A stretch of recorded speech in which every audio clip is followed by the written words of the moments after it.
Social మీడియాలో TRS కు social media warriors ఉన్నారు.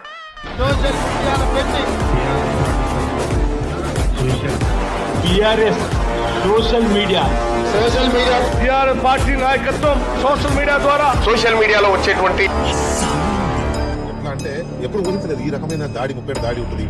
రేవంత్ రెడ్డి లేస్తే కూర్చుంటే పడుకుంటే బయటికి వెళ్తే కదిలిన మెదిలిన మొత్తం మీరు అతన్ని చుట్టుముట్టి టార్గెట్ చేస్తున్నారని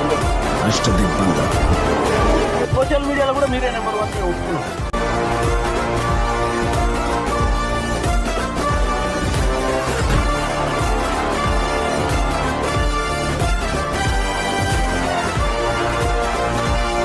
ఇవాళ పోయి రాత్రి మీ డైరీలో రాసుకోండి, 100% మళ్ళా వచ్చేది బీఆర్ఎస్ గవర్నమెంటే.